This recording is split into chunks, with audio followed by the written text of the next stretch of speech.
అత్తమ్మ టీవీకి స్వాగతం. అత్తమ్మ టీవీలో ఈరోజు ఓల్డ్ ట్రెడిషనల్ రెసిపీ నేర్చుకుందాం. అదేంటంటే వంకాయ పచ్చిశనగపప్పు మసాలా కూర. ఈ కూర ఒక్కసారి మీరు పర్ఫెక్ట్గా వండారంటే చికెన్ కూరని మర్చిపోతారు, అంత బాగుంటుందన్నమాట. మరి అమ్మమ్మల కాలం నాటి కూరని నేర్చుకుందామా? మరి ఈ అమ్మమ్మల కాలం నాటి కూరలు ఇంకొన్ని నేర్చుకోవాలనుకుంటే అత్తమ్మ టీవీని సబ్స్క్రైబ్ చేసుకుని బెల్ సింబల్ని క్లిక్ చేయాలి, అప్పుడే నా నోటిఫికేషన్స్ వస్తాయి. ఈ వంట కోసం తాజాగా లేతగా ఉన్న నల్ల వంకాయలు పొడుగువి తీసుకోవాలి. ఇవే బాగుంటాయి అన్నమాట ఈ కూరకి. ఇవి అందుబాటులో లేకపోతే ఏవైనా తీసుకోండి. ఒక బాండీ పొయ్యి మీద పెట్టి 2-3 టేబుల్ స్పూన్ల నూనె వేడయ్యాక ఉల్లిపాయ పచ్చిమిరపకాయలు వేసుకొని వేయించుకోవాలి. ఒక ఉల్లిపాయ 2 పచ్చిమిరపకాయలు సరిపోతాయి.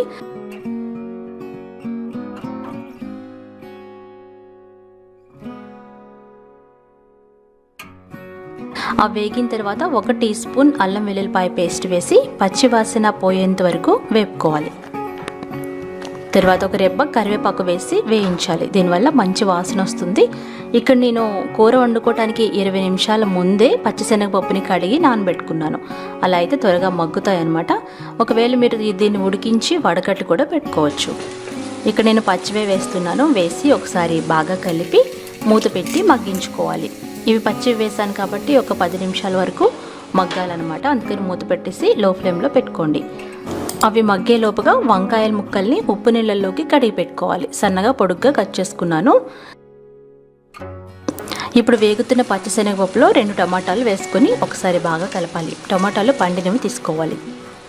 అంటే మనం పచ్చిపప్పు వేసాం కాబట్టి మగ్గడానికి కొంచెం టైం పడుతుంది. మూత పెట్టి 10 నిమిషాల వరకు మనం మగ్గించుకోవాలి. ఇప్పుడు అందులో మనం ఉప్పు నీళ్ళలో కట్ చేసుకున్న వంకాయ ముక్కలు వేసుకోవాలి. ఇవి నేను పొడవుగా కట్ చేస్తాను, మీ ఇష్టం అన్నమాట, ఎలాగైనా కట్ చేసుకోవచ్చు. అందులో ఉప్పు, కొద్దిగా పసుపు వేయాలి. వంకాయ ముక్కలు వేసిన వెంటనే ఉప్పు వేయాలి, అలా అయితే అవి నల్లబడకుండా ఉంటాయి. బాగా కలిపి మరొక 10 నిమిషాల వరకు మూత పెట్టుకొని లో ఫ్లేమ్లో మగ్గించుకోవాలి. ఈ వంకాయ ముక్కలు కూడా మెత్తబడాలి, అంతవరకు మగ్గించాలి.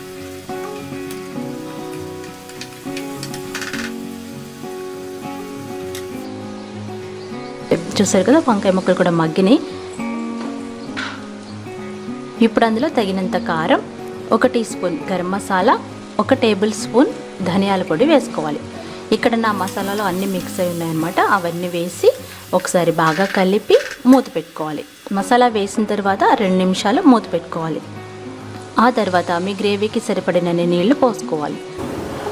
దాదాపు 1/2 లీటర్ నీళ్ళు వేసాను ఇక్కడ నేను. ఇలా కూర ఉడుకుతూ ఉన్నప్పుడు ఎక్స్ట్రా టేస్ట్ కోసం 1 టీ స్పూన్ పెరుగు వేసుకోవాలి. ఎప్పుడైనా వంకాయ కూరలో కొద్దిగా పెరుగు వేస్తే ఆ రుచి చాలా బాగుంటుంది. అంతే, కూరని మొత్తం ఉడికేంత వరకు ఉడికించుకోవాలి. కూర మొత్తం ఉడికిపోయింది అనుకున్న తర్వాత కొద్దిగా చింతపండు రసం వేసుకోవాలి. ఇది ఆప్షనల్, దీనివల్ల మంచి రుచి వస్తుంది కూరకి. ఎక్కువ వేయకూడదు. ఆ తర్వాత పచ్చిశనగపప్పు ఉడికిందో లేదో చూసుకొని స్టవ్ ఆఫ్ చేసుకొని సర్వ్ చేసుకోవడమే. ఎంతో రుచిగా ఉండే ఈ పాతకాలపు మసాలా కూర ఒకసారి ట్రై చేయండి. వేడివేడి అన్నంలోకి చాలా బాగుంటుంది. దీనికి కాంబినేషన్గా చారు కూడా పెట్టుకోవచ్చు, లేదంటే డైరెక్ట్గా కూడా తినొచ్చు అనమాట.